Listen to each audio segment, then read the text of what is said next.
Good morning, good morning. Hello, hello, hello. So, hey, I hope you all can hear me. Let's see. Hey, Chloe, can you hear me? What's going on, chickadee? Early in the morning. I see you, lovely. Early in the morning. Hey, I'm just checking out. You know, there was the State of the Union address by Biden. I heard he did some little pokes and dives. Tell me if you can hear me, because I don't know if I get to my. You know I'm an idiot when it comes to these things. I want to make sure you can hear me. And hold on, let me check my settings, yo. Let's go to audio. Oh yeah, you can. I hopefully it's saying something. Okay, what you finna, hey, good evening, Mika, good morning, good morning. Hey, what day is this? I lose, sometimes I lose days, I sleep so, because I sleep in the, okay. Happy Wednesday, Fabans. All right, here we go. Y'all probably don't know what Fabans is. So, news alert. Call it So- karma, call it MAGA Republicans Hey, in the Miss House of April. Senate need to be careful what they ask for because okay, they may DOJ just makes step shocking into move it on yet Trump again. stolen The documents. Department of Hey, Justice, Miss along with the Bridget. Office for the Director Hey. of National Intelligence, Bridget is sick. has Good informally morning, agreed everyone. and actually approached members of the House of Representatives and the Senate about going over the evidence that they have regarding Donald Trump's theft of classified records, including sensitive compartmented information, and that they would be happy, the Department of Justice and the ODNI, that Good is, morning, to have everyone. this Good morning, briefing Bridget. with what's referred to as the Gang of Eight, which Good are morning, leaders Mika. in the Senate Good morning, and the April. House of Representatives. Good morning, Chloe. That reflects both Republicans and Democrats, and that the DOJ and ODNI would go over what the documents that they uncovered show, or go over as much as they possibly can.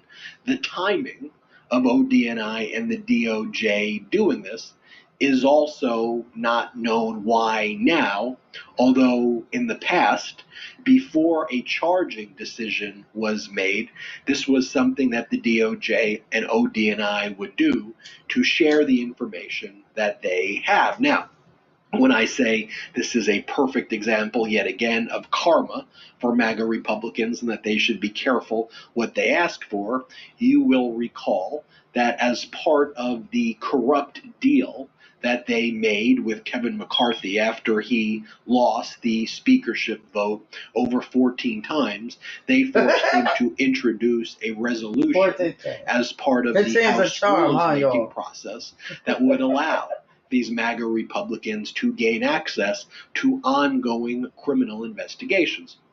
The Department of Justice responded and basically said, we will give you at our discretion what we think is appropriate. We don't have to give you ongoing investigation material, and that it's long been DOJ policy, as well as it's been ensconced in the constitutional protections for the executive branch of the United States government, not to compromise their grand jury proceedings and their classified and confidential investigations by sharing it with public committees. But in any event, right here, they are the criminal. DOJ and ODNI basically said, okay, Big Tim and Gang of we Eight, trust, let's have a meeting. And okay, we're going to show you the goods that we got. I've never seen that you includes before. the documents that we were able to obtain. And just to let you know, Big Tim, I am a Republican hater of the that was Congress executed only. on August 8th If of you 2022. Republican, independent, whatever, I After don't care. Donald Trump But in and the his Congress, the representatives Republicans are going continued crazy, to so I am a lie big hater. about turning over just all for of the Congress. records. Remember, Trump had his lawyer, Hi. Christina Bobb, who claimed she was the custodian of records, and his other lawyer, Evan Corcoran, basically signed declarations under penalty of perjury to the top officials, intelligence officials within the Department of Justice and FBI, attesting to I'm sorry, Big Tim. life is okay, expensive. baby. No Tools problem. don't have to But be. That's I why just, over 40 million I just customers have let made Harbor everybody know Freight I do America's these number things one. because this All is of what the I records do in the that mornings Donald when Trump I stole were returned to the before I DOJ go to when that bed was not the mostly. case. And for over a year after Donald Trump left the White House in January, he continued to lie. Then he cherry picked a bunch of classified records to hide within newspaper clippings that he turned over back in January of 2022. Then turned over the documents in a red weld, one of those legal folders that Christina Bobden signed the declaration saying, based on what she's been told, i.e., from Donald Trump, all of the records have now been turned over. She turned over more classified records, and then over 101 additional classified records and tens of Let me thousands of start other this for government a minute records. so I can answer this question. Big Ten. Okay. This is the thing. It's not whether I think it's this thing for me. It's all about the people, and if he can give release or some kind of something for the people that's on the ground, that is fine with me.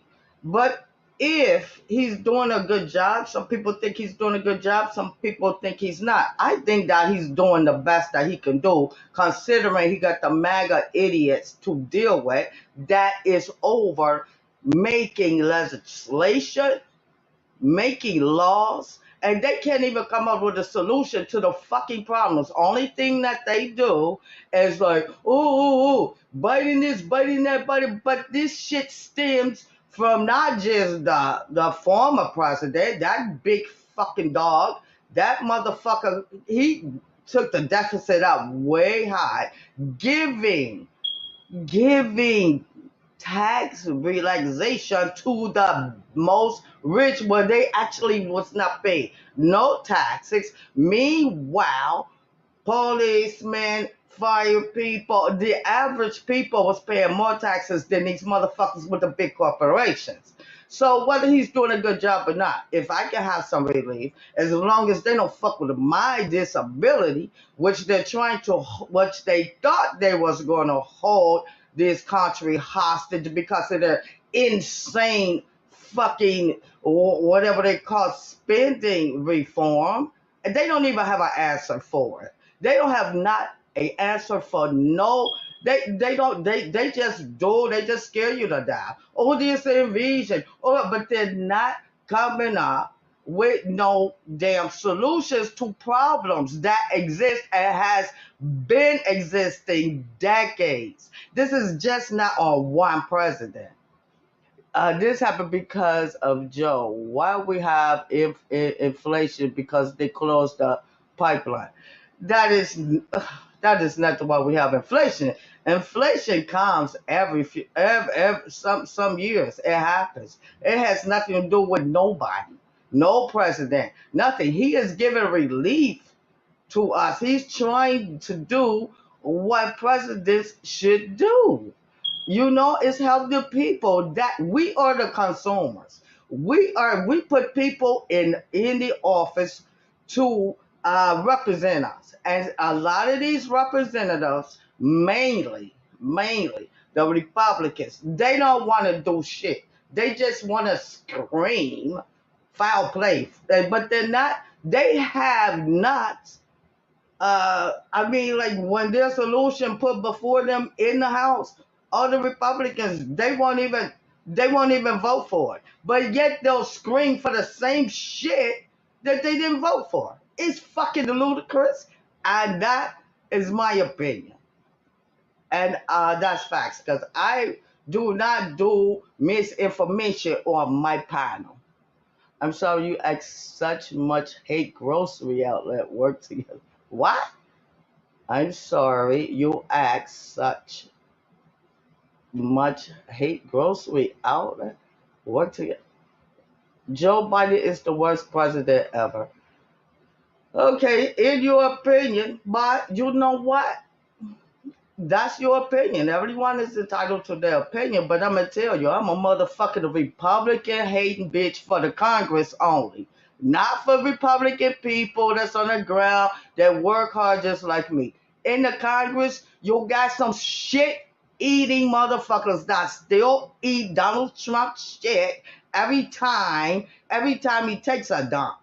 And they're not doing anything. They're not voting. They're not even voting on solutions. They're just talking like fucking dumbass talking heads. They're stupid. I'm gonna get back here. Found during the August 8th search of Mar-a-Lago. Now, these classified records are believed to be among the most sensitive documents that exist in our government. They're so sensitive that they need to be viewed in sensitive compartmented information facilities, or SCIFs. And what also appears to be the case is that Donald Trump stole very specific documents to utilize them in a transactional way to engage in the corrupt and criminal enterprise that he's been engaging in after he's left office. And for example, it has been reported elsewhere and here on the Midas Touch Network that some of these classified records relate to Iran's I hear you, nuclear systems. See, this is why it's very important to, by Big Tim. This is why it's very important to have this kind of conversations, because you got so many people that this white right winged fucking idiots have a they use scare tactics. This is how they get their votes. They don't know how to be persuasive. They don't know how to do the job. They do not know how to make fucking laws that benefit us all. And that's the thing. I appreciate that. Damn. Baby, somebody must be paying attention to my little thing that I do in the morning before I go to bed. So it is fine. Long as he's being respectful. And then, I won't have to like get rid of him. And then, it could be any kind of troll. That's not what I meant by I'm not going to waste my time. You are disinformation. Motherfucker, it's not me saying these things. I look out and search out the most informational places. Oh, so I guess Fox News is your patriots. They're patriots, and they are the most informative, misinformation, disinformation, fucking news on the planet. You know why? They even will tell you the truth. I will find it for you, that they know that they be telling lies. This is why Dominion is suing them for billions of fucking dollars, contributed to the big lie that your Donald fucking fat, funky, orange fucking Trump did. Accordingly, I mean, very much, he's part of the insurrection that happened. So, sorry, you don't know what you're talking about. And you think that you can fuck with me about this? You come on my shit, all up in my shit, this information, it's not going to happen here, bud. Big Tim, and God we trust, Patriot. Big Tim, fine or go wherever. You ain't gotta be here, but you can also find a news, find your information, and make sure that you're getting real information. But no, you're not gonna do that because for some reason you are an insufferable idiot and you believe everything you hear out of the mouths of your constituents, the people that's supposed to represent you wherever the fuck you are. You should be ashamed. Oh, how you like Santos? Oh, do you love Santos, Big Tim? He lied to you motherfuckers. And oh my God. Yes, he served y'all ass. Also He related served to you. China's weapon system. The same Also thing Donald Trump relating did. to information regarding Russia, and that Donald Trump very intentionally stole these documents. There's also an article from the summer of 2022 as well, where Kash Patel spoke to Breitbart, and he said, look, I was there. He claims that he was the only person to witness this. He said where Donald Trump declassified records relating to Russia and other issues relating to the national security.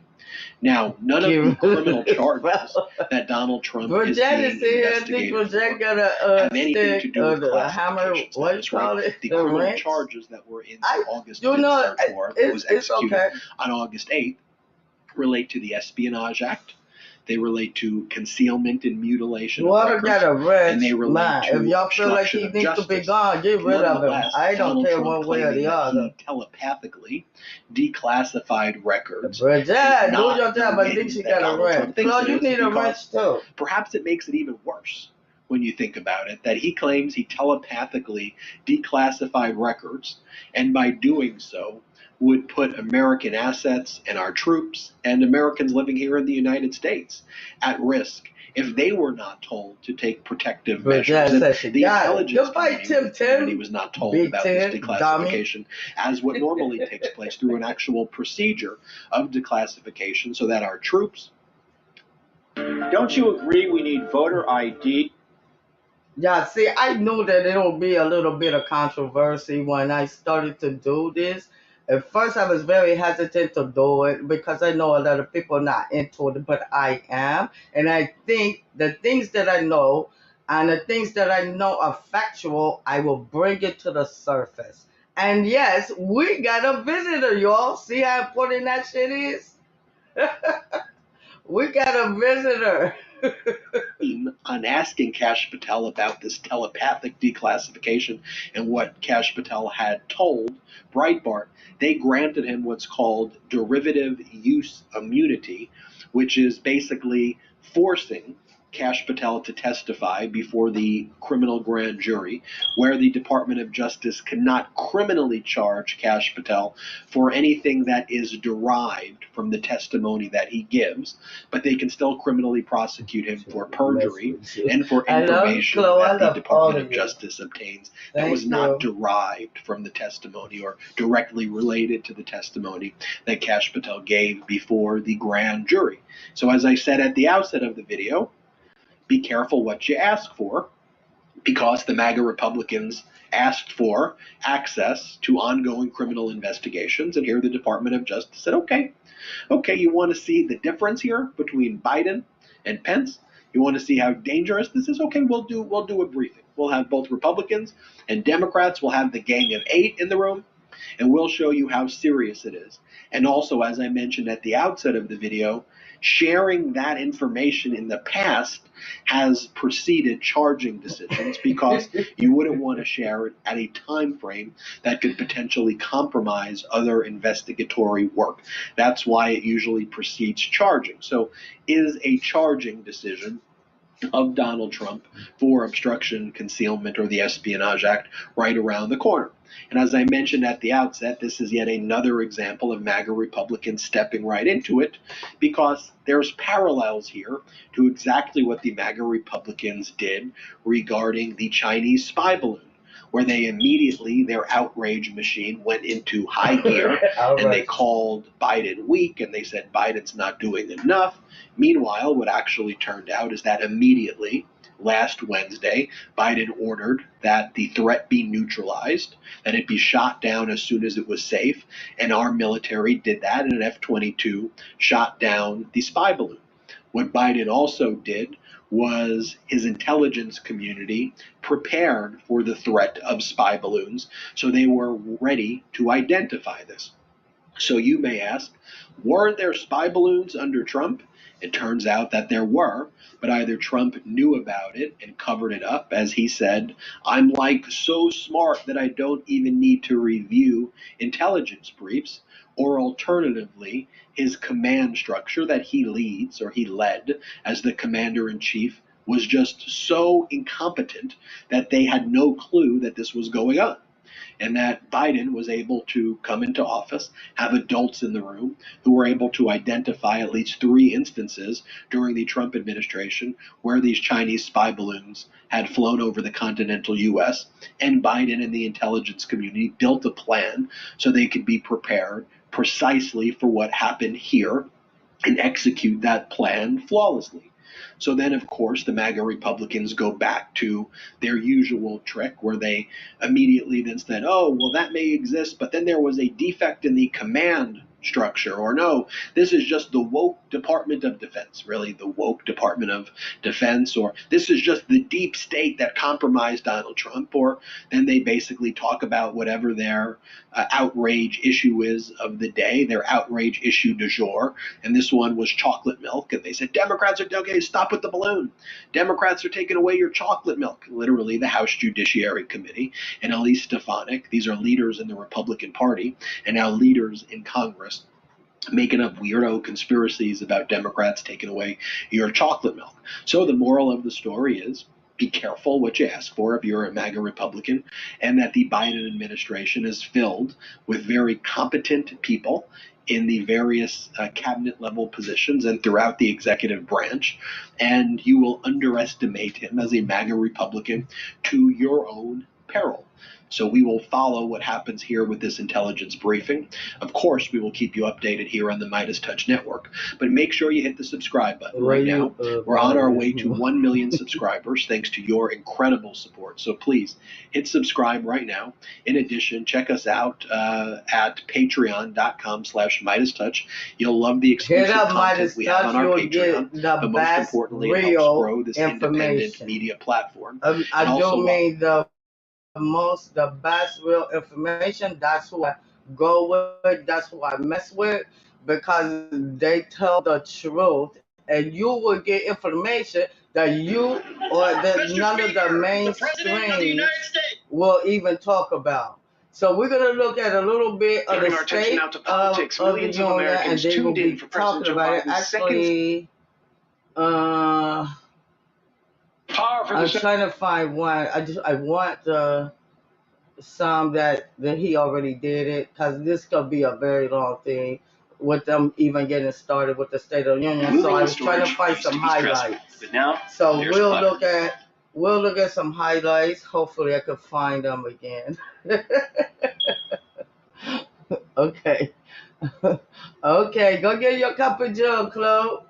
We'll wait for you.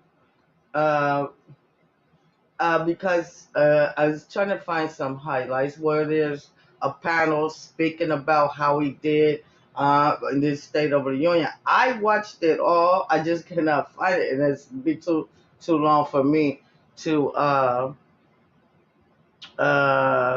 for you to watch it. Because if you're not interested in that, it will be very boring to you, and I do not want to bore you to death. So let me see. Trump responds to Biden's State of the Union address. I cannot stand his fucking brain, how it works. So we're gonna go here, see if we can come up with a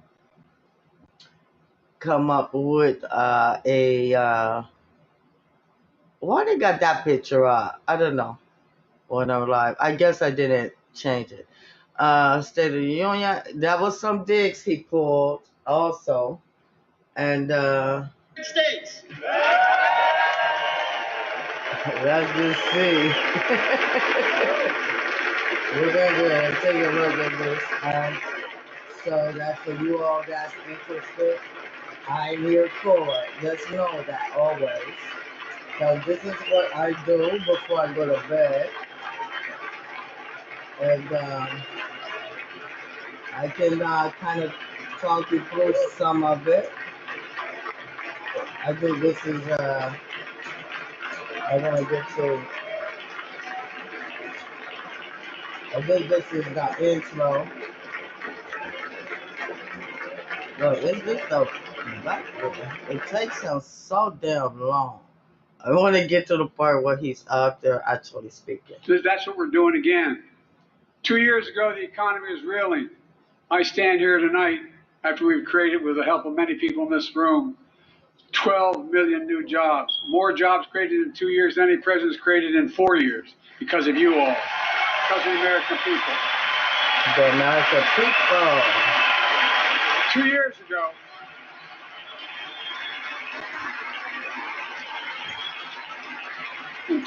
ago, COVID had shut down, our businesses were closed, our schools were robbed of so much. And today, COVID no longer controls our lives. And 2 years ago, democracy faced its greatest threat to the Civil War. And today, Though bruised, our democracy remains unbowed and unbroken.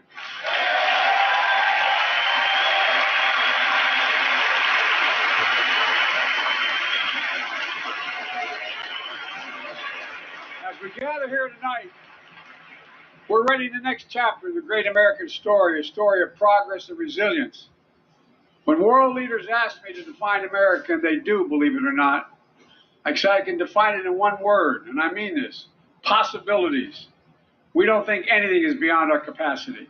Everything is a possibility. You know, we're often told that Democrats and Republicans can't work together. But over the past 2 years, we've proved the cynics and naysayers wrong. Yes, we disagreed plenty. And yes, there were times when Democrats went alone. But time and again, Democrats and Republicans came together to defend a stronger and safer Europe. It came together to pass once in a generation infrastructure law, building bridges connecting our nation and our people. We came together to pass the most significant law ever, helping victims exposed to toxic burn pits. And in fact,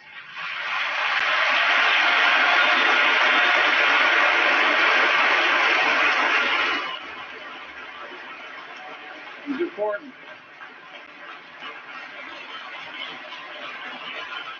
And in fact, I signed over 300 bipartisan pieces of legislation since becoming president, from reauthorizing the Violence Against Women Act, the Electoral Count Reform Act, the Respect for Marriage Act that protects the right to marry the person you love. And to my Republican friends, if we could work together the last Congress, there's no reason we can't work together and find consensus on important things in this Congress as well. I think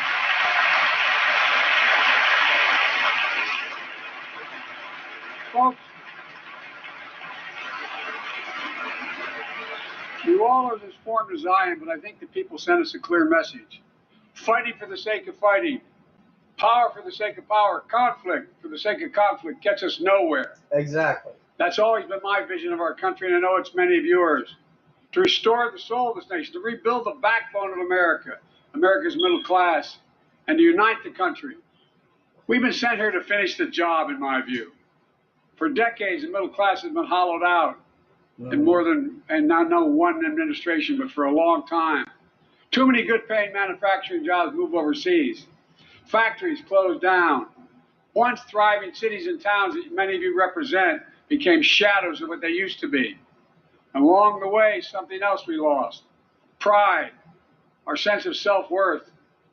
I ran for president to fundamentally change things, to make sure our economy works for everyone, so we can all feel that pride in what we do. To build an economy from the bottom up to the out, hey, baby. not Good from the morning. top down. Because when the middle class does well, the poor have a ladder up, and the wealthy still do very well. We all do well. Starting from the bottom up. Started from the bottom, now we're here. Started from the bottom. I You know, like that. a lot of you always kid me for always quoting my dad, but my dad used to say, Joey, a job's about a lot more than a paycheck. He really would say this. It's about a lot more than a paycheck. It's about your dignity. It's about respect. It's about being able to look your kid in the eye and say, honey, it's going to be okay, and mean it. Well, folks, so let's look at the results.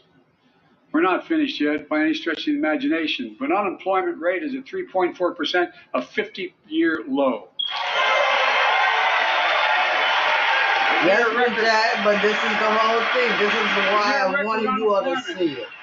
This is what he's working for, to make America bring back our factory jobs workers. and things We've like already that. created, your help, 800,000 And he has good-paying proposed manufacturing for jobs, this. the fastest growth in 40 years. And he's bringing back, he's brought back a whole lot of jobs. Where is it written? It's open now. Where is it written that America can't over lead the world with 500, half a manufacturing? million I don't know where jobs. that's written. For too many decades, we imported projects and exported jobs. Now, thanks to what you've all done, we're exporting American products and creating American jobs. Folks,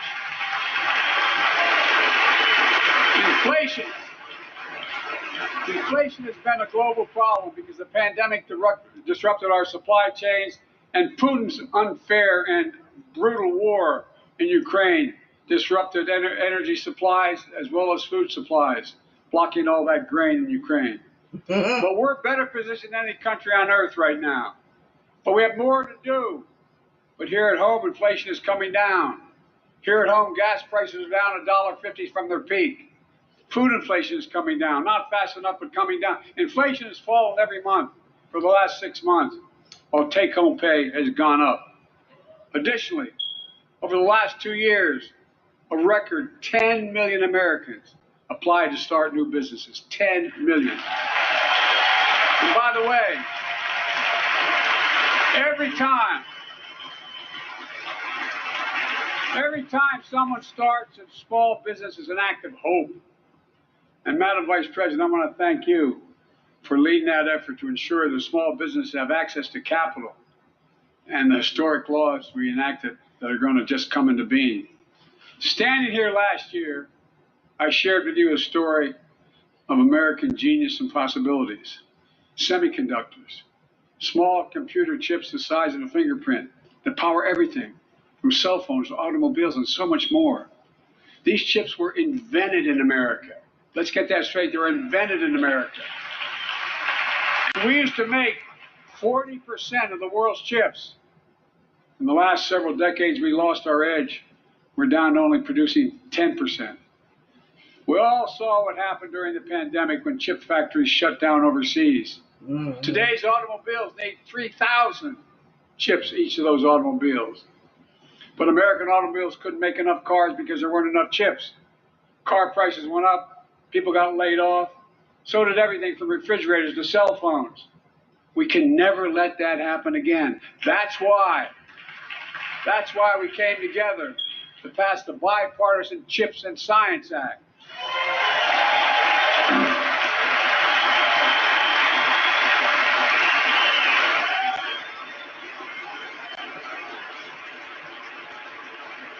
Folks,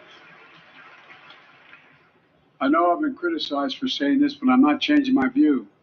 We're going to make sure the supply chain for America begins in America. The supply chain begins in America. We've already created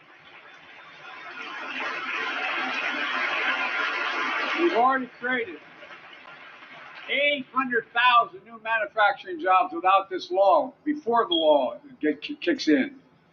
With this new law, we're going to create hundreds of thousands of new jobs across the country. Hey, Boozy. I mean all across the country. Honey. Throughout, not just the coast, Happy but through the middle of the country day. as well. That's going to come from companies that have announced more than $300 billion in investment in American manufacturing over the next few years. Outside of Columbus, Ohio, Intel is building semiconductor factories on 1,000 acres, literally a field of dreams. It's going to create 10,000 jobs, that one investment, 7,000 construction jobs, 3,000 jobs in those factories once they're finished. They call them factories. Jobs paying an average of $130,000 a year, and many do not require a college degree. Hey. Now that one I like. Jobs. Because we work together, these jobs where people don't have to leave home to search for opportunity. It's just getting started.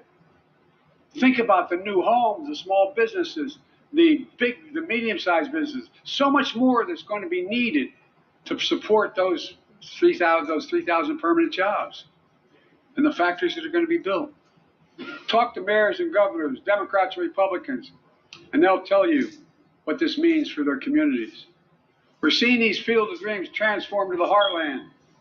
But to maintain the strongest economy in the world, we need the best infrastructure in the world. And folks, as you all know, we used to be #1 in the world in infrastructure. We've sunk to 13th in the world.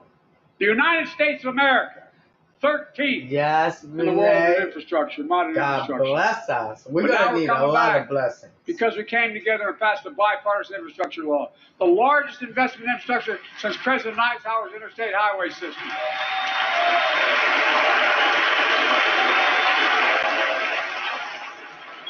And folks, Already we've funded over 20,000 projects, including major airports from Boston to Atlanta to Portland.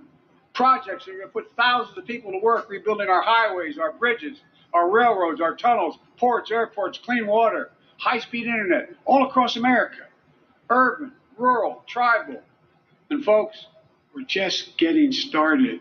We're just getting started. And I mean it sincerely.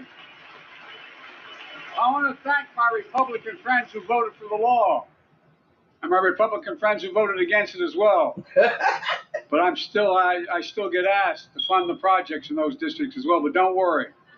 I promised I'd be a president for all Americans. We'll fund these projects. And I'll see you at the groundbreaking. That's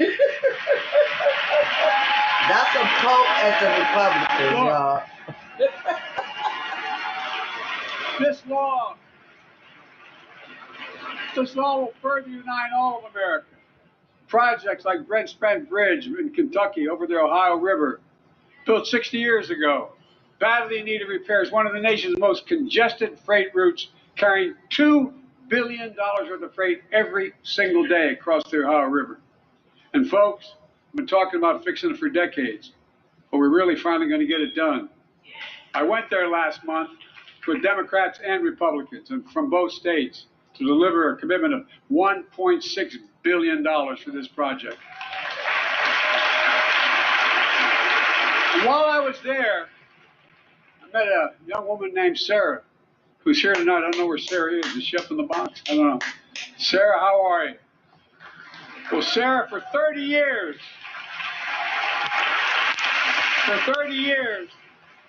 I learned, she told me she'd been a proud member of the Iron Workers Local 44, known as... Yeah, my son is part of that, y'all. He's a construction worker, y'all. The folks who built Cincinnati skyline.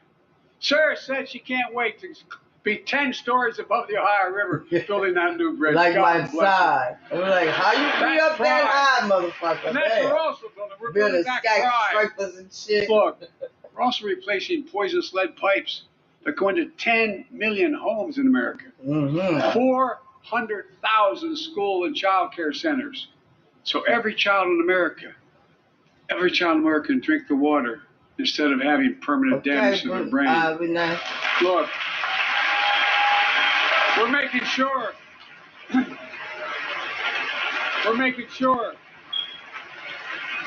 that every community in America has access to affordable high-speed internet.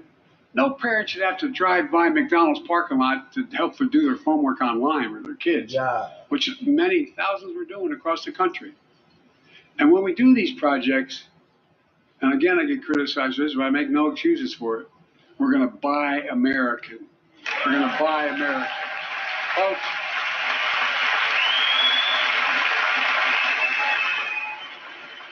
and it's totally consistent with international trade rules. Buy America has been the law since 1933, but for too long, past administrations, Democrat and Republican, have fought to get around it. Not anymore. Tonight, I'm announcing new standards require all construction materials used in federal infrastructure projects to be made in America. Made in America.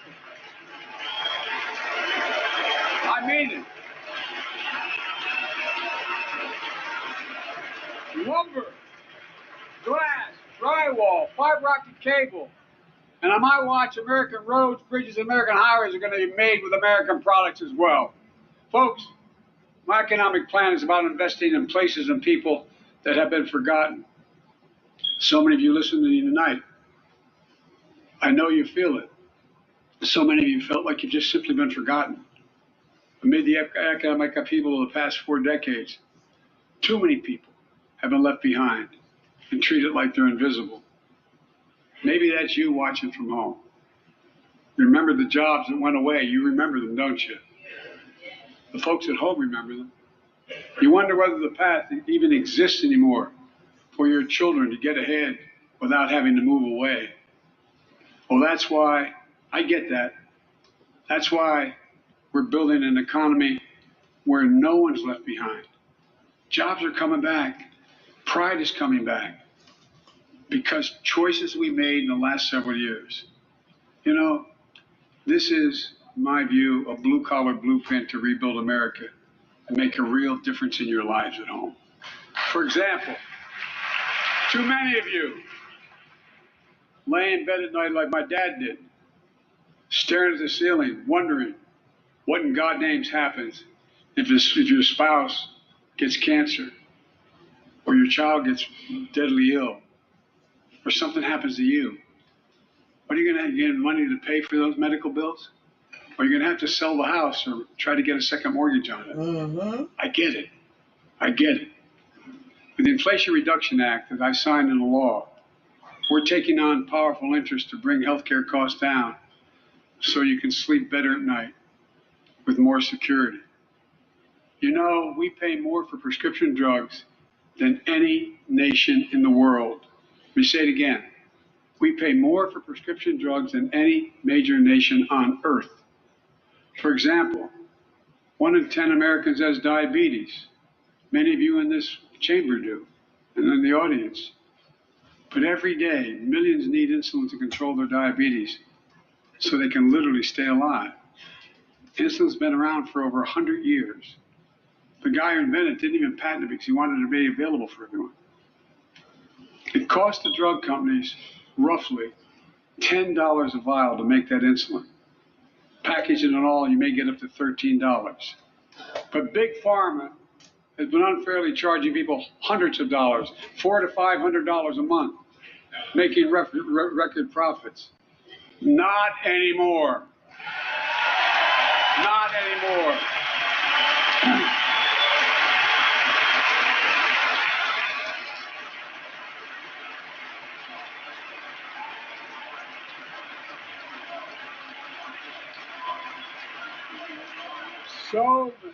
So many things that we did are only now coming to fruition.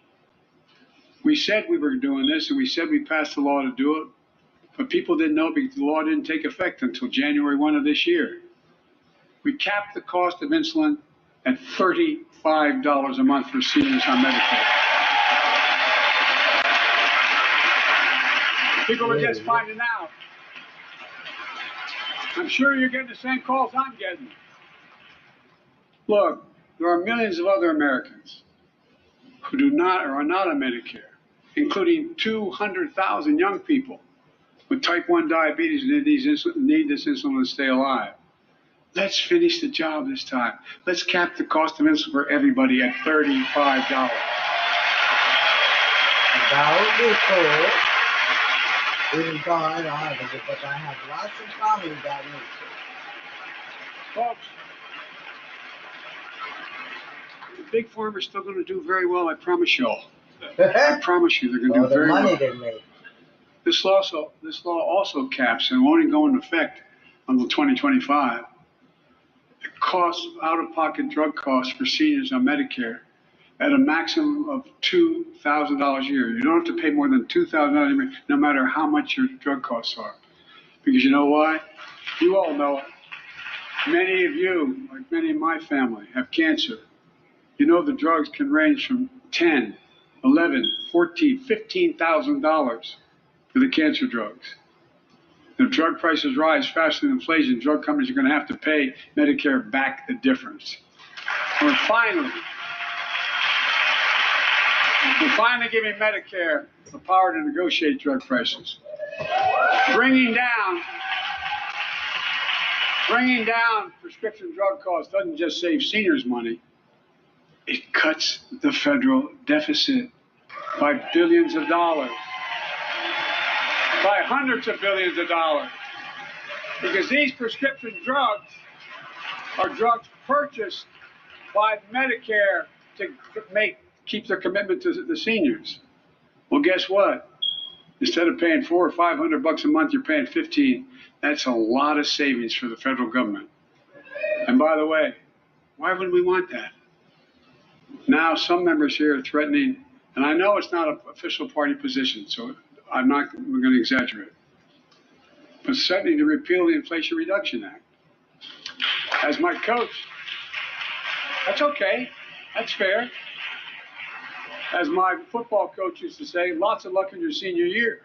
That's a dig at the Republicans. Make no mistake, if you try anything to raise the cost of producing jobs, I will veto it. All right. Look, I'm pleased to say that more Americans have health insurance now than ever in They history. lie, but A record 16 million people are enrolled in the Affordable Care Act.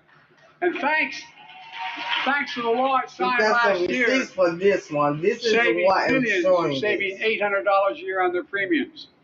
And by the way, that law was written and the benefit expires in 2025. So my plea to some of you, at least in this audience, let's finish the job and make these savings permanent. Expand coverage of Medicaid.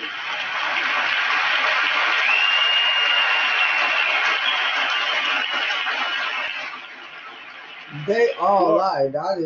That's The why. Inflation Reduction That's Act is why also it the most toned into significant this. investment ever in Because climate change. us, as a people, Ever. can always go to the voting booth. Lower We can utility always bills, vote. creating American jobs, leading the world to a clean energy future. I visited the devastating aftermath of record floods, droughts, storms, and wildfires from Arizona to Mexico to all the way up to the Canadian border. More timber has been burned, that I've observed from helicopters, than the entire state of Missouri. And we don't have global warming? Not a problem. In addition to emergency recovery, from Puerto Rico to Florida to Idaho, we're rebuilding for the long term. New electric grids that are able to weather major storms and not prevent those forest fires. Roads and water systems will withstand the next big flood. Clean energy to cut pollution and create jobs in communities often left behind. We're going to build 500,000 electric vehicle charging stations installed across the country by tens of thousands of IBEW workers. And we're helping families save more than $1,000 a year with tax credits to purchase electric vehicles and efficient appliances, energy efficient appliances. Historic conservation efforts to be responsible stewards of our land. Let's face reality. The climate crisis doesn't care if you're in a red or blue state. It's an existential threat. We have an obligation, not to ourselves, but to our children and grandchildren to confront it. I'm proud of how America at last is stepping up to the challenge. We're still going to need oil and gas for a while. But guess what? No, we do. But there's so much more to do. We got to finish the job. And we pay for these investments in our future by finally making the wealthiest and biggest corporations begin to pay their fair share. Just begin.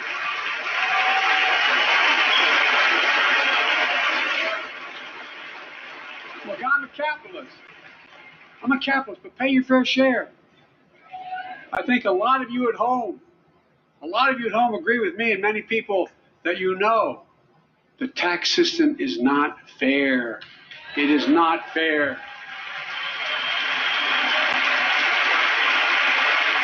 Look,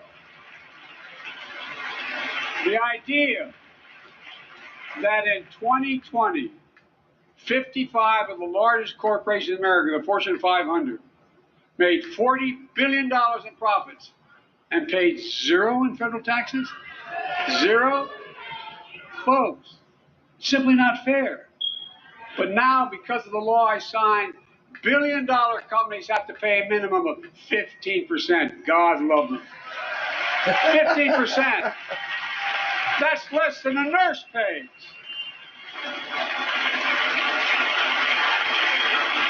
Let me be crystal clear. I said at the very beginning, under my plans, as long as I'm president, nobody earning less than $400,000 will pay an additional penny in taxes. Nobody, not one penny. But let's finish the job. There's more to do. We have to reward work, not just wealth. Pass my proposal for the billionaire minimum tax. You know, There's 1,000 billionaires in America. It's up from about 600 at the beginning of the term. But no billionaire should be paying a lower tax rate than a school teacher or firefighter. I mean it. Here, Think about here. it. I'm up with that one. I'm up with that. Look.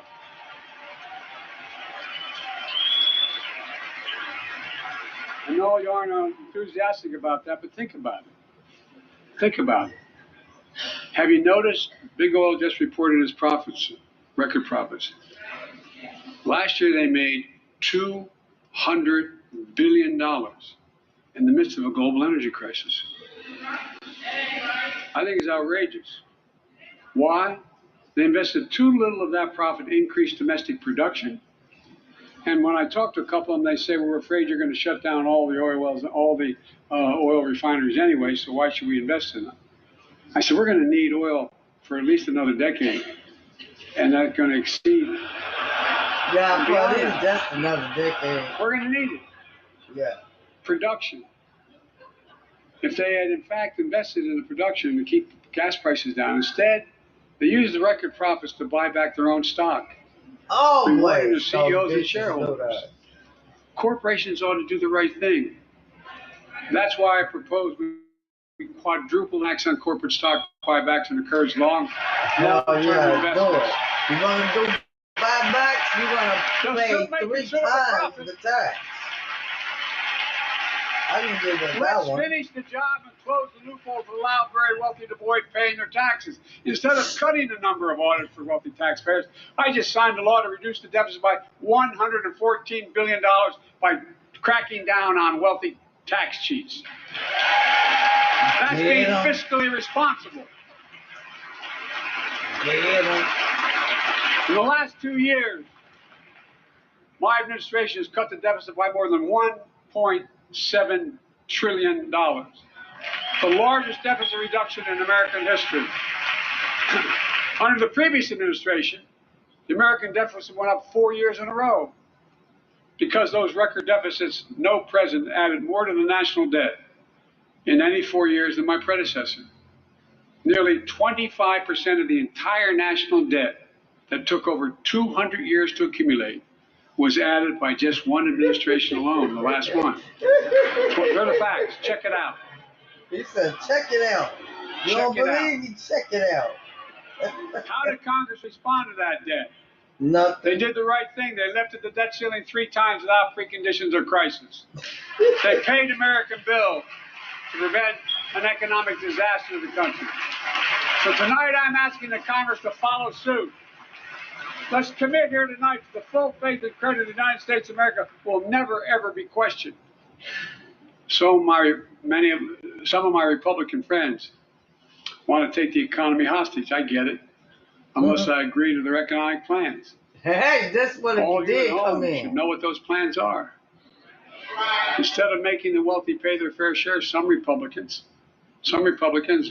want Medicare and Social Security to sunset. I'm not saying it's a majority. Oh, this one gets interesting. Let me give you, anybody who doubts it, contact my office.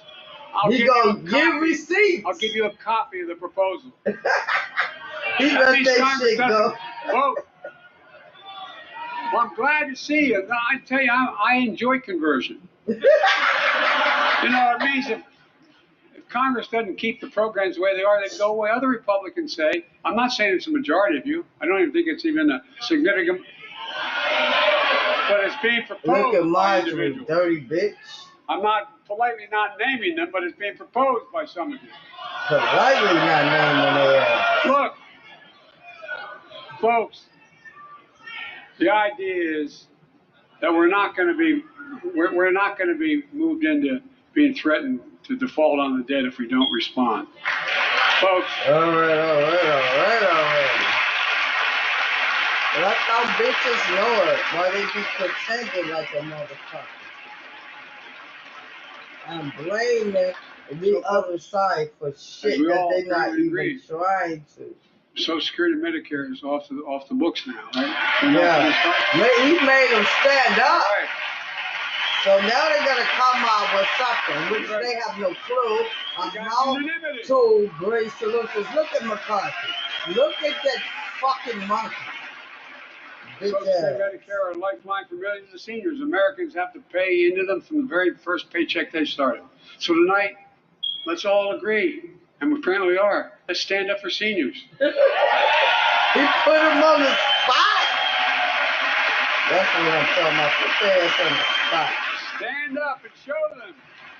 There We you will not go. cut Social Security. We will not cut Medicare. Those benefits belong to the American people. They earned it. And if anyone tries to cut Social Security, which apparently no one's going to do, Yeah, because you put him on and the if anyone spot. tries to cut Medicare, I'll stop them. I'll veto it. That's right. And look, Motherfucker, I'm not leave gonna my allow Social them to take Security away. alone, Be bitch. taken away. Not today, not tomorrow, not ever. But apparently it's not going to be a problem. All right. When I offer my fiscal plan, I ask my Republican friends to lay down their plan as well. I really mean it. Let's sit down together and discuss our mutual plans together. Let's do that.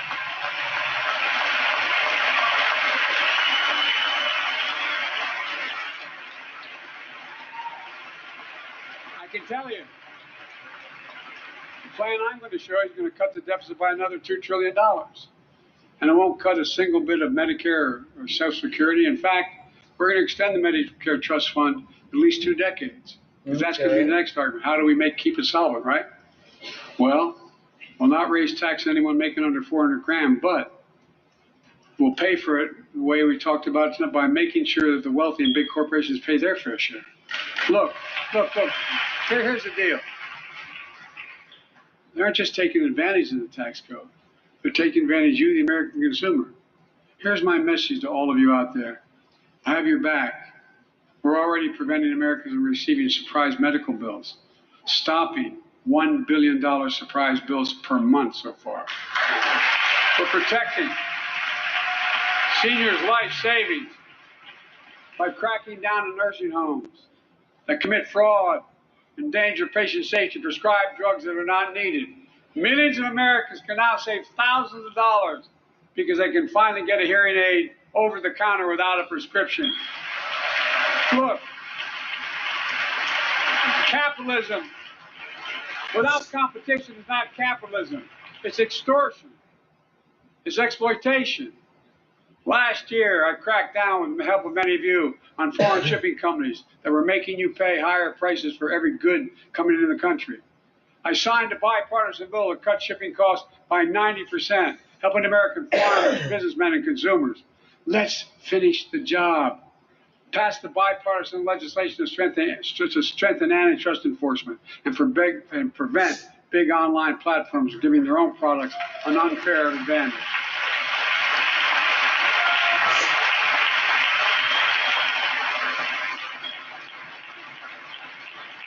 My administration is also taking on junk fees, those hidden surcharges too many companies use to make you pay more. For example, Hell yeah. we're making airlines show you the full ticket price up front, motherfuckers. refund your money if your flight is canceled or delayed.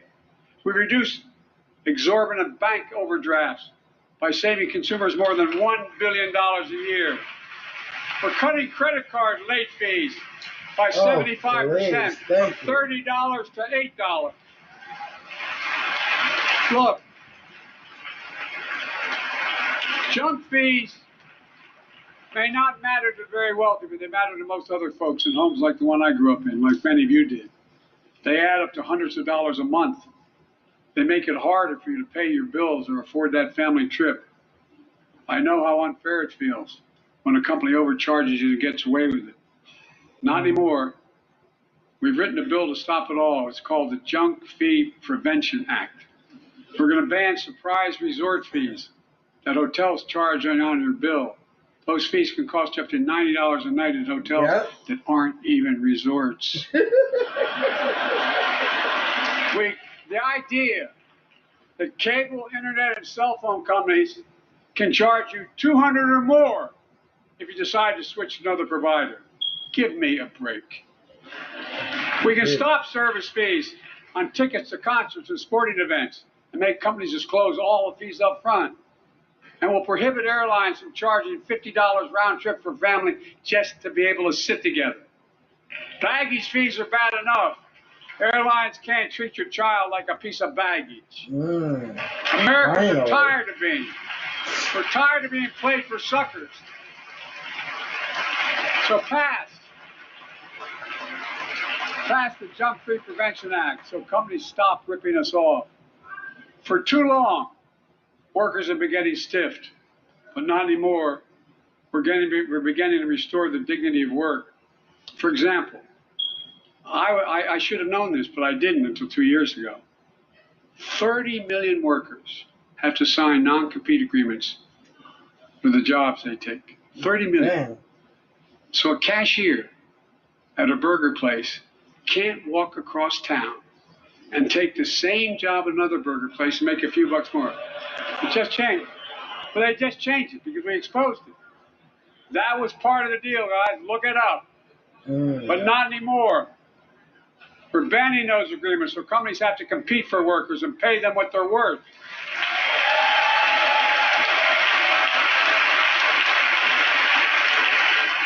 And I must tell you, this is bound to get a response from my friends on my left but the right. I'm so sick and tired of companies breaking the law by preventing workers from organizing. Pass the PRO Act, because business have a right. Workers have a right to form a union. And let's guarantee all workers have a living wage. Let's make sure working parents can afford to raise a family with sick days, paid family medical leave, affordable child care.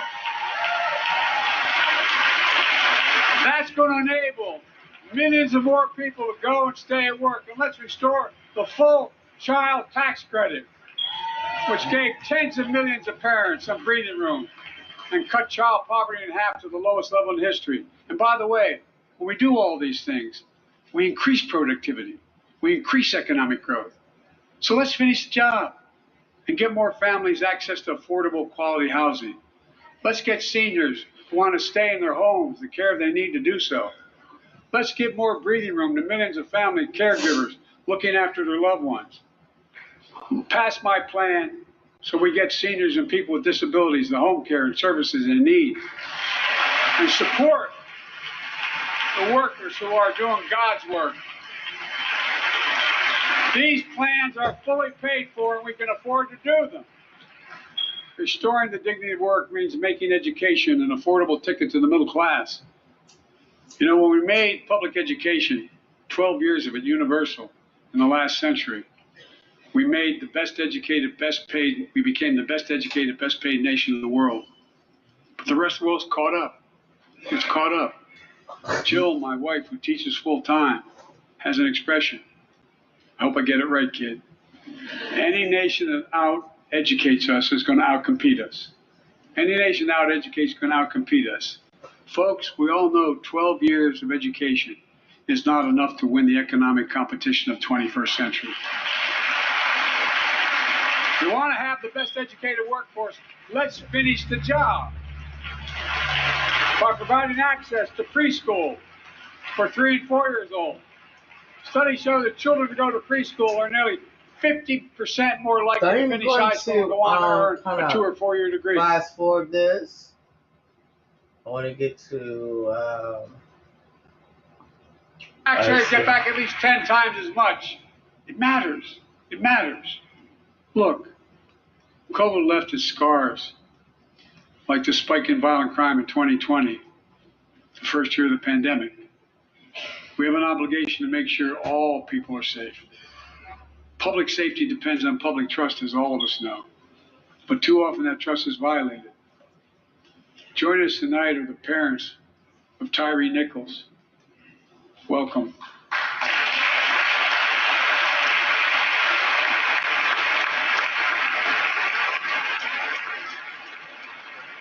Hey, God, pleasant to meet you. Good morning. We had to bury Tyree last week. As many of you personally know, there's no words to describe the heartache or grief of losing a child. But imagine Imagine if you lost that child at the hands of the law. Imagine having to worry whether your son or daughter came home from walking down the street, playing in the park, or just driving a car. Most of us in here have never had to have the talk that brown and black parents have had to have with their children. Bo, Hunter, Ashley, my children. I never had to have the talk with them. I never had to tell them if a police officer pulls you over, turn your interior lights on right away. Don't reach for your license. Keep your hands on the steering wheel. Imagine having to worry like that every single time your kid got in a car. Here's what Tyree's mother shared with me when I spoke to her. When I asked her how she finds the courage to carry on and speak out. With the faith of God, she said her son was, quote, a beautiful soul, and something good will come of this. Imagine how much courage and care that takes. It's up to us, to all of us. We all want the same thing. Neighborhoods free of violence. Law enforcement who earns the community's trust. Just as every cop, when they pin on that badge in the morning, has a right to be able to go home at night, so does everybody else out there. Our children have a right to come home safely. Equal protection under the law is a covenant we have with each other in America. We know police officers put their lives on the line every single night and day. And we know we ask them in many cases to do too much, to be counselors, social workers, psychologists, responding to drug overdoses, mental health crises, and so much more.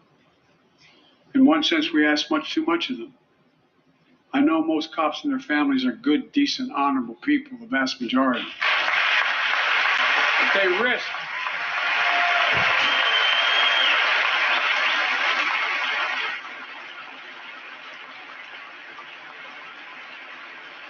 risk their lives every time they put that shield on. But what happened to Tyree in Memphis happens too often. We have to do better. Give law enforcement the real training they need. Hold them to higher standards. Help them succeed in keeping us safe. We also need more first responders and professionals to address the growing mental health, substance abuse challenges. More resources to reduce violent crime and gun crime. More community intervention programs. More investment in housing, education, and job training. All this can help prevent violence in the first place. When police officers or police departments violate the public trust, they must be held accountable. With the support of the families of victims, civil rights groups, and law enforcement, I signed an executive order for all federal officers, banning chokeholds, restricting no-knock warrants, and other key elements of the George Floyd Act. Let's commit ourselves to make the words of Tyler's mom true. Something good must come from this. Something good. And all of us,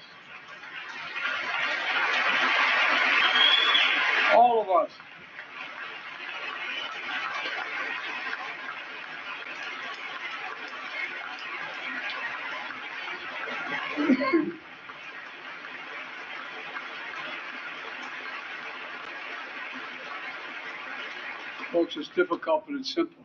All of us in this chamber, we need to rise to this moment. We can't turn away. Let's do what we know in our hearts, what we need to do. Let's come together to finish the job on police reform. Do something. Do something.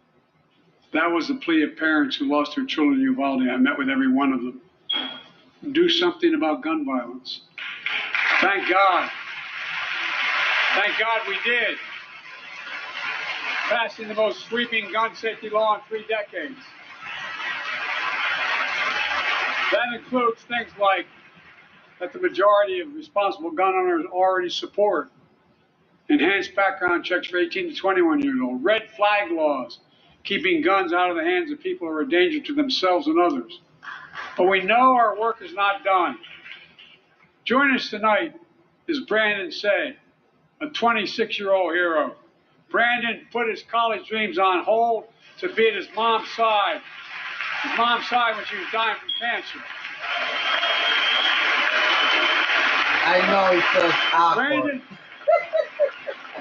But he is a courageous hero during a lunar thing that they was Brandon now born, works and they in the have dance every studio year. started by his grandparents. And 2 weeks ago, during the Lunar New Year celebrations, he heard the studio door close. And he saw a man standing there pointing a semi-automatic pistol at him. He thought he was going to die, but he thought about the people inside. And in that instant, he found the courage to act and wrestled a semi-automatic pistol away from the gunman who had already killed 11 people in another dance studio. 11. He saved lives. It's time we do the same. Ban assault weapons now. Ban them now. Once and for all. Damn, they didn't put it on his beat. I led the fight to do that. Oh in my God, she 1994. was so upset about that. In 10 years, that ban was law, mass shootings went down. After we let it expire in the Republican administration, mass shootings tripled. Let's finish the job and ban these assault weapons. And let's also come together on immigration and make it a bipartisan issue once again.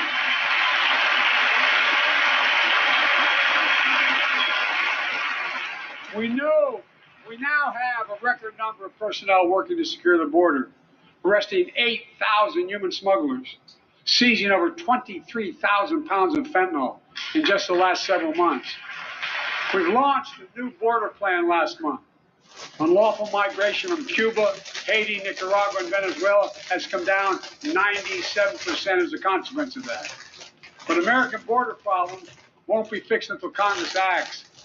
If we don't pass my comprehensive immigration reform, at least pass my plan to provide the equipment and officers to secure the border. But they always talking about the border, but they're not doing a goddamn thing, and this is on the Republican side.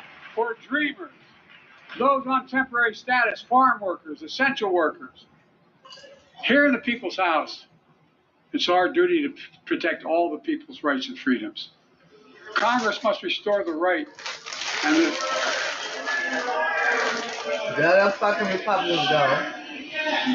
Congress must restore the right Look how you looking that at was their taken ass away over there. in Roe v. Wade and protect Roe v. Wade. Roe v. Wade. Listen to what he say after To bring this. home to the constitutional right. The Vice President and I are doing everything to protect access to reproductive health care and safeguard patient safety. Well, already more than a dozen states are enforcing extreme abortion bans. Make no mistake about it. If Congress passes a national ban, I will veto it. All right. But let's also pass the Bipartisan Equality Act to ensure LGBTQ You don't even know what to say. I transgender don't young need them. I people got you. can live with safety and dignity. Our strength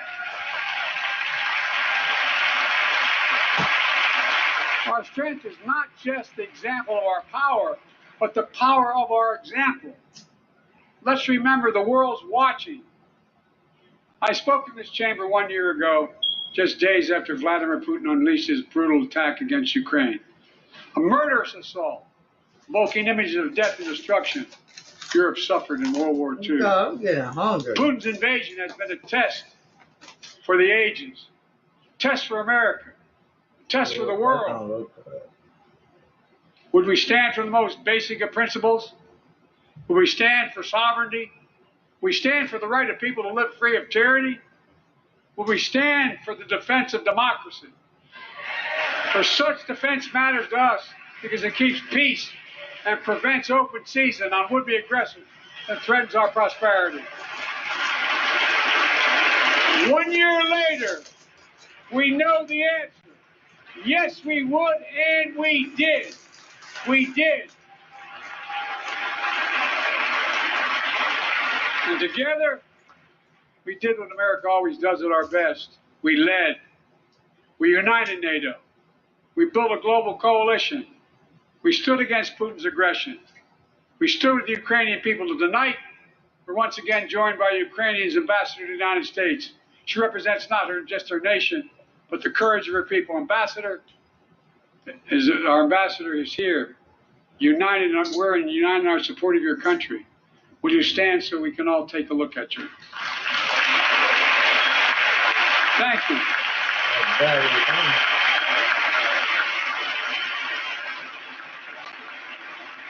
Because we're going to stand with you as long as it takes.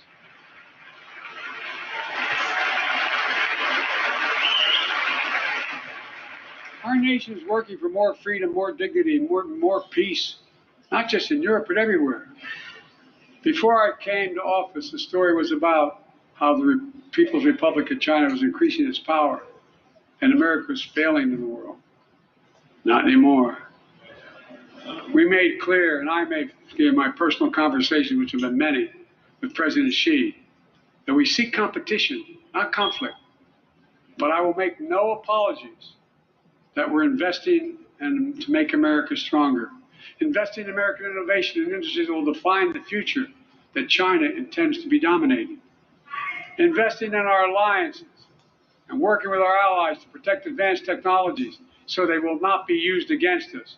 Modernizing our military to safeguard stability and deter aggression. Today, we're in the strongest position in decades to compete with China or anyone else in the world. Anyone else in the world. And I'm committed.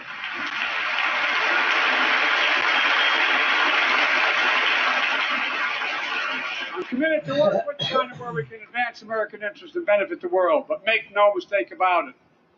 As we made clear last week, if China threatens our sovereignty, we will act to protect our country, and we did.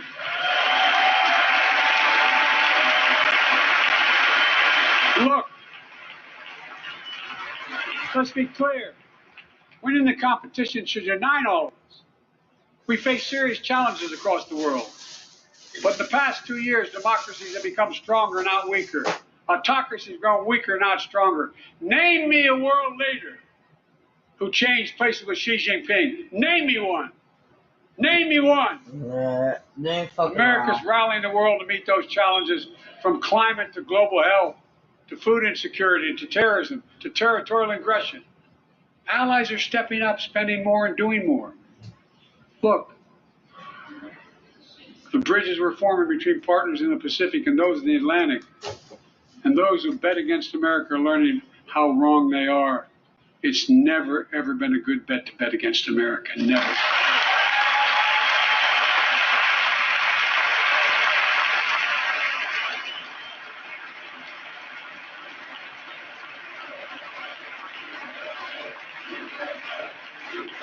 Well, when I came to office, most assured that bipartisanship assumed was impossible, but never believed it. That's why a year ago I offered a unity agenda to the nation as I stood here. We made real progress together. We passed a law making it easy for doctors to prescribe effective treatments for opioid addiction. We passed the gun safety law, making historic investments in mental health. We launched the ARPA-H drive for breakthrough in the fights against cancer, Alzheimer's, and diabetes, and so much more. We passed the Heath Robinson PACT Act, named after the late Iraq War veteran whose story about exposure to toxic burn kits I shared here last year.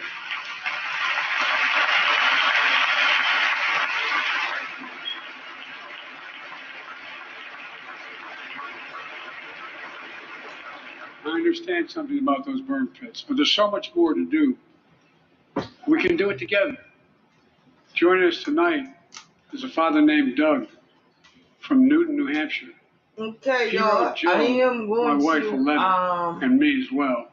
let's see if we can fast forward this. All Yeah. enchanted on January 6th. Here tonight in this chamber is the man who bears the scars of that brutal attack. but is as tough and as strong and as resilient as they get. My friend Paul That's Pelosi. Pelosi's husband. They made fun of the Republicans, made fun of his attack.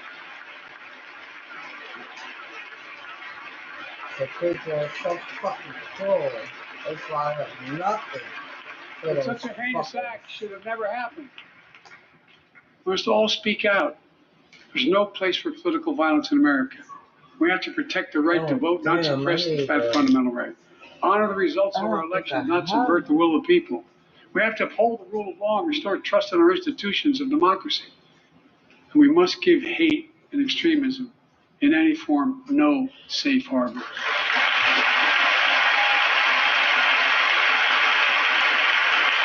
Democracy must not be a partisan issue.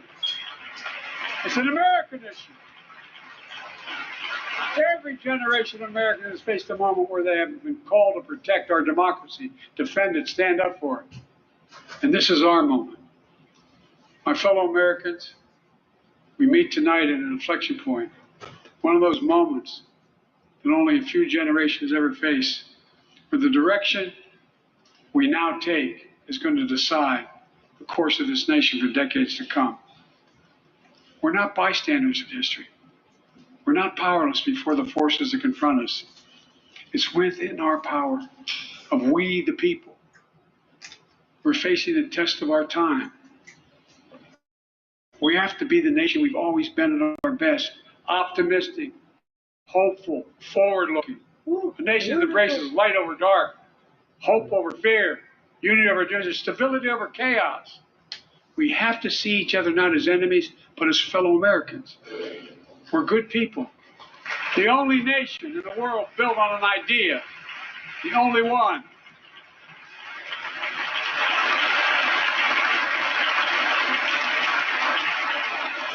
Other nations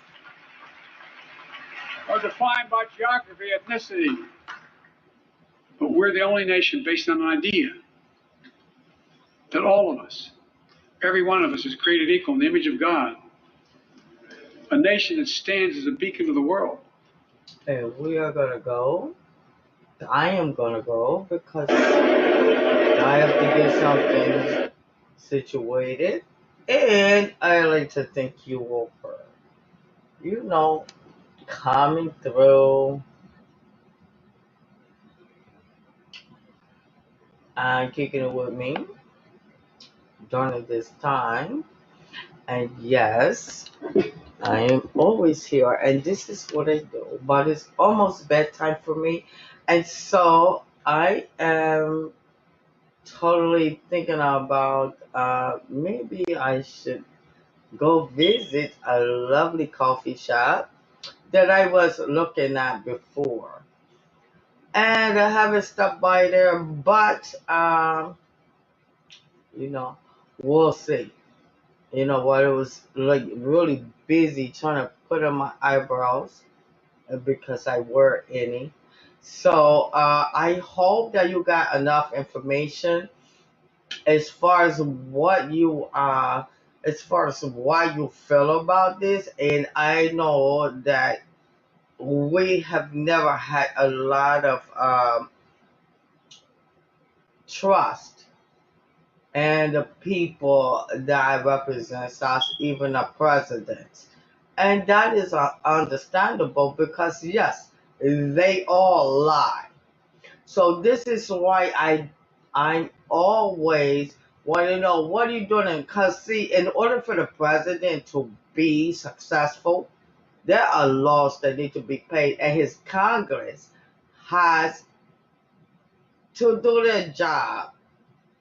And if the president is a Democrat, and then the Congress is the majority of Republicans, they always pull and stunts. That even if the policy that is proposed is a good thing for people like us, their whole fucking idea, their ideology is to make this president look bad.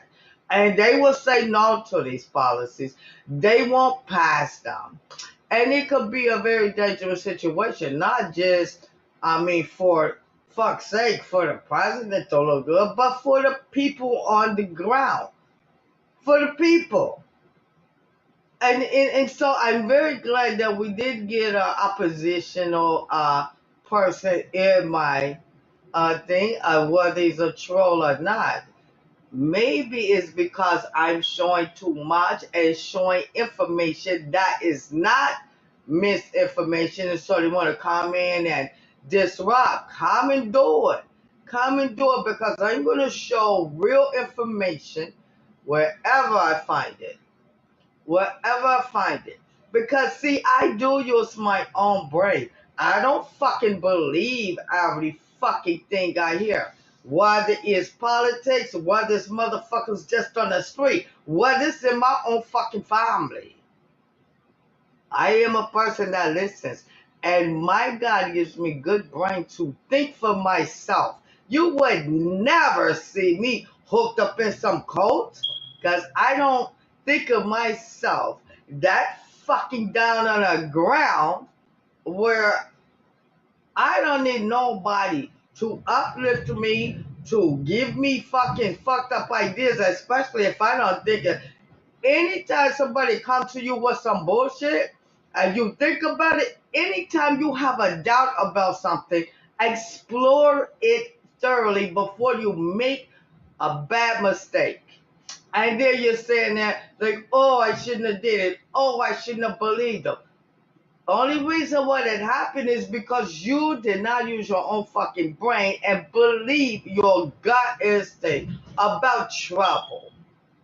So, hey, but I'm glad that, I do what I do, and I will continuously do it. I don't give a fuck if nobody comes in, but somebody will see it, and somebody will have some kind of information, because when you run your ass out there and vote, and then you vote for these particular people, just like what they're doing with Santos. They voted for him because they believed him. They believed that he was who he said he supposedly be, which tells to find out. Now they're like all up in the uproar, because they didn't do any research. They just believed him for his words. They just believe because sometimes some people have so much hatred for the other side, they just believe that whoever's wrong, as long as it's not a Democrat. Because Democrats are bad. Yeah, they fucking lie too. But I'm going to tell you this one thing from voting, sis. Who's the first person that got Clinton? I voted for the white black man that got his dick sucked in office by this fat bitch that, oh my God, she didn't move up the ladder, and so she told on him. And yes, Elisa, I did not have no relations with that woman. But yeah, you got your dick sucked. I wouldn't call that relations. A lot of people get their dick sucked, pussy licked, all that kind of shit. Don't mean you in a relationship with a bitch. And they dogged his ass about that. But let's rewind forward to today. How many motherfucking dirty ass Republicans, stemming from the fact from the dog, that just lie, pull all kind of shit like he's some kind of mob boss, desiring fucking loyalty, and never have an answer to solutions to the actual problems. Only thing he did was come in and made motherfucking rich people even richer, and that's it. So the next president that comes in they inherit this bullshit, and then their party, the oppositional party, blame them for everything that's happening. That shit been happening, bitches. And they have no solutions. So I will always do this whenever the fuck I want, because who's gonna stop me? Nobody. So we did get a visitor, and Big Tim, come on in again. because I have no problem with debating you on any fucking thing. And that's that. Cause I will. Okay, look, I ain't gonna be changing out some of my blinds because there's only like two small. My place is very small, and there were some things that was not addressed before I moved in. And since I record in two small places, one is my very small kitchen, and the other is what we would so-called living room. And I have terrible blinds up there that was here before I moved in. They were supposed to do it. And so earlier today I just like got up on the ladder to exchange these uh blinds. And you know call me, get your ass down for your fall at the window. So I said, okay, I'll go on. And so it will be, I was going to do this in the living room while you watching a state of the dress. I was going to be trying to change out. And I did get up there, but I could not get the fucking blinds out. So I really don't give a fuck about curtains and blinds and shit. I never had to do that. There's blinds up there, I'm cool. But these blinds are just fucked up. And they was like that night when I moved here. It was like relatively warm, so blinds was up all the time. And so when it started to get cooler, I put the blinds. I'm like, woo, they all fucked up. And so I'm waiting on the people, I'm like, hey, look, this shit looks fucked up. And I be filming here in my, I have a YouTube channel. I be filming and, you know what I'm saying? And so they're supposed to come and do it. They never did. And, that's that. I'm not going to stop filming for it. If I have blinds up there, somebody want to talk about it, go ahead. I don't give a fuck. Because I have seen worse. And people that's filming. It's a shit rock, okay? So, I excuse my blinds, or whatever you want to say, but I do not live in fucking filth. I mean, I can't get messy, but it's just me, and I can't be a messy person. But, check this out. I don't give a fuck about anything as far as people coming for me, saying things about me. Oh, you want to talk about my house? Well, bitch, talk about my kitchen. That's what you can talk about if you want to talk about things, because I'm in that motherfucking kitchen. That's the cleanest fucking area in my crib because I am videoing in that bitch and I am cooking in that bitch and everybody see every fucking thing. So, suck it. Anyways, I'm glad that you all will come in and, I mean, I know nobody's really interested in that because you want to see other shit that I'm not really interested in because what happens in my life actually matters. And all the drama and all the bullshit is not going to fix things or give me a brighter future to look forward to. So this is why I do this, and I would do it every day. It doesn't matter if anybody come in or not. I'm doing it for me and for anybody to come in. Hey, let's share it. And maybe they'll share their concerns or whatever and what they see with somebody else. But my whole thing is fucking vote. And actually do opposition research on who you voted for. Because see, I just don't vote because you're cute and everything, or you're black, or you're white, or you're Republican, or you're Democrat. I want to know why you actually doing to make my life better, baby. And I'm going to be looking up, doing research on your ass and everything. So when people just go out there because they're anal as fuck or they're like partisan as hell, I'm Republican. I changed to independent because there were some things as far as Democrats that I want to weigh my options And if there was a Republican that I thought had some shit going on that could help me, I would, I would split my vote sometimes. But for the last few years, it's like I've been finding myself voting Democrat because they seem like the only adults in the room. And yes, they lie, and yes, they probably do a lot of whole shit. Like, but Republicans, it's not that they lie. It's not. It's just that they're stupid, and they are not trying to help. They just want to cry and moan and make the other side look bad, and not participate in making real problems better. And that's what I have about them. And that's what I'll be hating on those motherfuckers all the time until they get their shit together. And that's that. And I'm going to get out of here because I may go and we may be doing a cup of Joe someplace else and maybe breakfast too. Smooches and smooches to all the Lomos that came in here. They took an interest and things, and I love you so much. And I gotta go. How my eyebrows look, y'all? Shit, y'all know I be drawing these motherfuckers on. I never get it right, but maybe one of my fucking eyes is bigger than the other. Do you think so? I love you guys about. I will see you soon. Goodbye.